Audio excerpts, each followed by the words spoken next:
Podemos medir una ofensa según el tamaño del ofendido.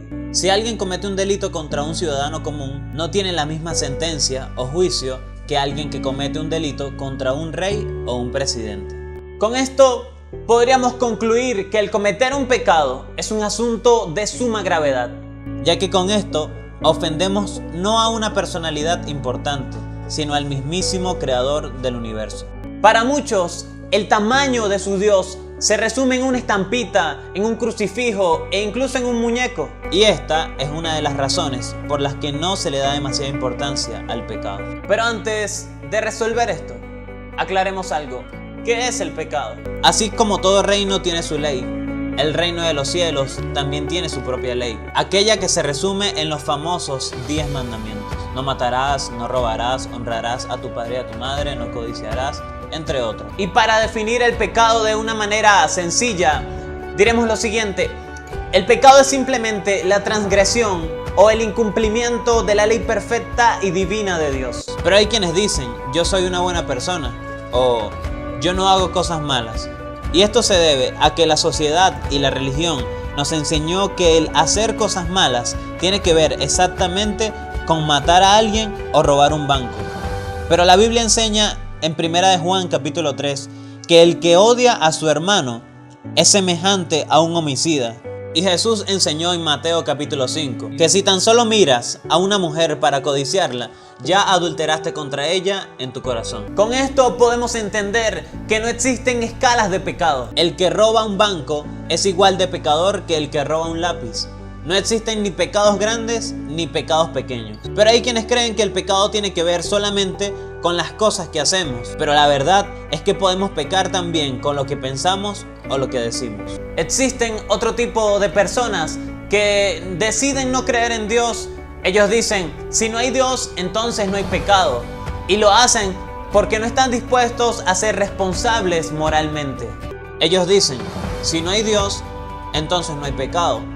Pero el que yo ignore una ley y la incumpla no me hace un inocente, ya que todos, los que creen y los que no creen, un día serán presentados delante del tribunal de Dios y serán juzgados conforme a su ley. Hay un dicho que dice, Dios ama al pecador, pero aborrece el pecado. Pero esto no es cierto, ni tampoco es bíblico, ya que en el libro de los Salmos, capítulo 5, lo dice claramente. Los insensatos no estarán delante de tus ojos. Aborreces a todos los que hacen iniquidad.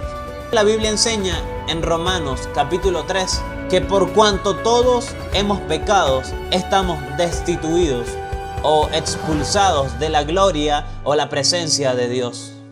Pero no siempre fue así. En el principio Dios creó al hombre a su imagen y semejanza.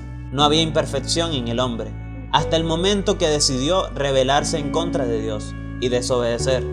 Y fue ahí cuando el pecado entró en escena y llevó al ser humano a un estado de maldición y esclavitud.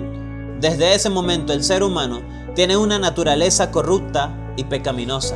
Y el problema es que estamos tratando con un Dios perfectamente justo, lo que quiere decir que no puede pasar por alto nuestros pecados y perdonarlos. La Biblia también enseña en Romanos capítulo 5 que Dios ha mostrado su amor para con nosotros, en que aun cuando éramos pecadores, Cristo murió por nosotros. Pero ahora te mostraré cuál es la solución para el pecado del hombre. En los tiempos del Antiguo Testamento, Dios estableció que perdonaría los pecados del pueblo de Israel mediante un sacrificio. Anualmente, un sacerdote se presentaba delante de la presencia de Dios y ofrecía un sacrificio para perdonar y absorber todos los pecados del pueblo de Israel. Pero un día Dios se cansó de tantos sacrificios y tomó la decisión de perdonar los pecados de toda la humanidad mediante un solo sacrificio que serviría para siempre. Pero la diferencia es que quien ofrecería el sacrificio o el cordero sería Dios mismo. Y es en ese momento donde decide entregar lo más preciado que tenía y ofreció a su propio Hijo en sacrificio para absorber en la cruz todos los pecados de la humanidad.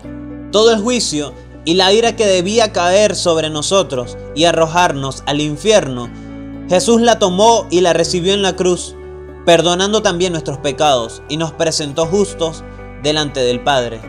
Fue como si Dios mismo tomara el cuchillo y traspasara y cortara el cuello de su propio Hijo para satisfacer su propia justicia y así perdonar tus pecados y los míos.